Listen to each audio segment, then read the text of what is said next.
Today is June 3rd, 2024, and I've been ill for going on 2 weeks now with something that was actually quite difficult to get diagnosed. So, first, let me do the I'm not a medical professional spiel. This is just me sharing my story in the hopes that it will help someone else. Um, Around the week of May 13th, I started getting what I called the breathing thing. I can't seem to catch a deep breath. I keep trying and trying to catch a deep breath, like when you yawn, that really deep, satisfying breath. And I just can't seem to get one. So I'm constantly uncomfortable. I feel like there's this little bit at the bottom of my lungs that stays empty. And I keep trying to take these deep breaths to fill it. I wasn't too terribly worried. I wasn't going to freak out about it. I'm just very, very uncomfortable. But by day 4, I was starting to get worried because I was so tired. I couldn't do anything. I couldn't get out of bed. I couldn't work. I couldn't do anything. I wasn't cooking dinner. I wasn't taking care of the dog the way that I usually do. I loathed the thought of going to the doctor. If you are an overweight person with anxiety, you know the struggle. Basically, our symptoms are always explained away with the it's anxiety. Oh, and by the way, lose some weight excuse. So I did not want to go. So I have a lot of home health stuff because of my anxiety. So I have like blood pressure cuffs and stuff like that. And I have those little pulse ox things that measure your oxygen. And my oxygen was always at 97 to 100. So I was like, I don't know what's going on here, but I know it's not anxiety. I've had anxiety. I this is not an anxious feeling. I feel like I can't breathe. So finally, my husband convinced me to go to the ER on Sunday, the 26th. So this had been going on for quite a while. I'm sorry, my nose really itches, and I don't know why. I'm not on Coke or anything like that. My nose just itches. Sorry. We went to the emergency room. I didn't care what the pulse ox said anymore. I didn't care that I was at high oxygen. I freaking couldn't breathe, and it was so annoying. So I got my happy little hospital bracelet and laid in my happy little hospital bed and gave my happy little blood. And then the doctor came out and basically said, "Hey, there's nothing wrong with you. Your blood work came back great. Your heart is fine. Your lungs are clear from the x-ray we got. You don't have blood clots. Everything's great. So we're going to go ahead and send you home." I was I don't even know the word for that. I was just absolutely dejected. I asked him what I should do, and he says, "Well, there's nothing wrong with you that I can help you with. So I guess just follow up with your doctor." So I felt utterly dismissed. So I went home. I still was unable to breathe. And again, I got to stress that I was not anxious.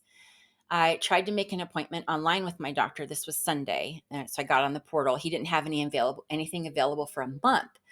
So I called the next day on Monday, the 27th, to see if they could get me in for an emergency appointment. And they couldn't. Basically, I was like, what part of I can't breathe are you not guys not understanding? Right. Yeah. So I got on the portal and I sent my doctor a note explaining to him what was going on. And he looked at my blood work and said, "Yeah, I don't know what it could be. Um, so, everything looks normal with your blood, and there's clots unlikely, but just in case there are clots, I'm going to go ahead and order you a CAT scan." And that was a week ago. Today is Monday, the 3rd of June, and I still have not gotten a call for that CAT scan.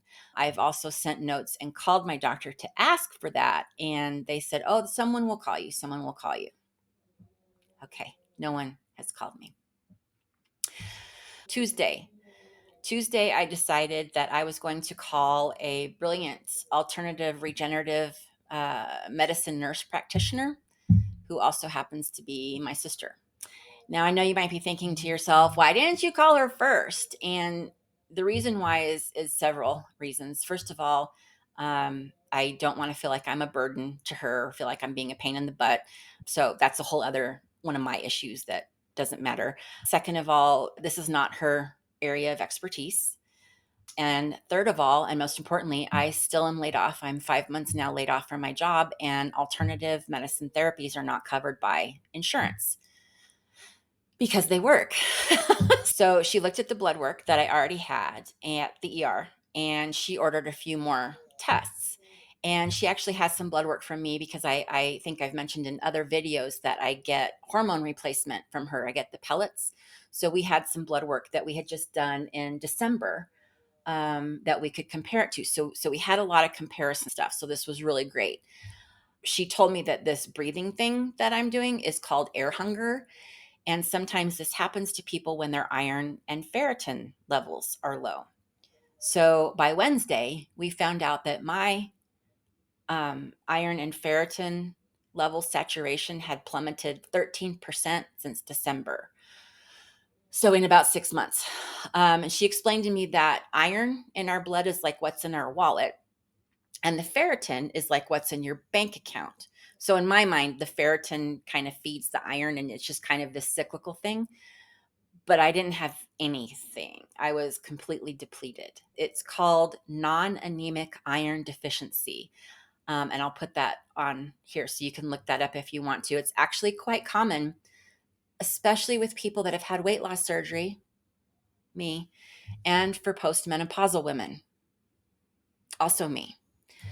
My iron saturation was so low and my ferritin was dropping, so getting iron into my blood wasn't happening. And this is why I can't breathe, and why I'm absolutely and completely exhausted, so tired.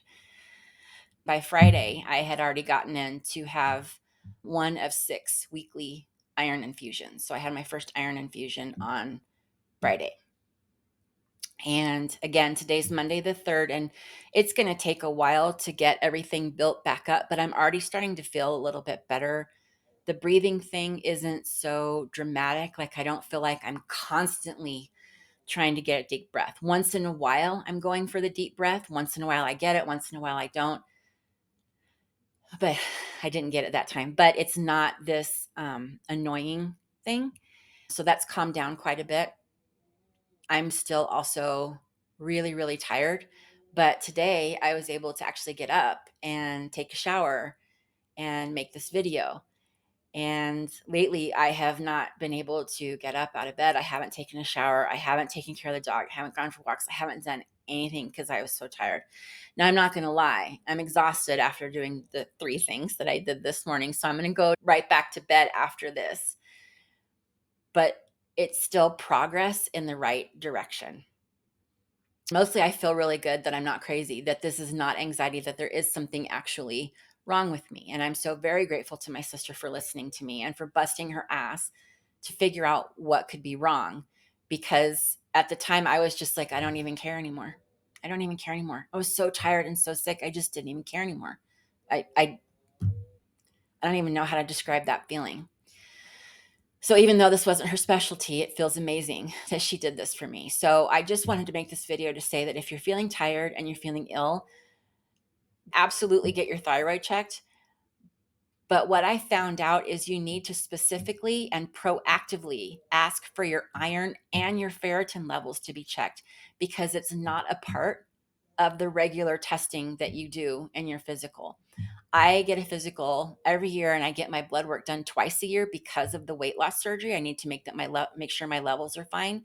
But when I went back for the last 6 years and checked my blood work, they hadn't done my ferritin levels. So they did do my iron, which was very low normal.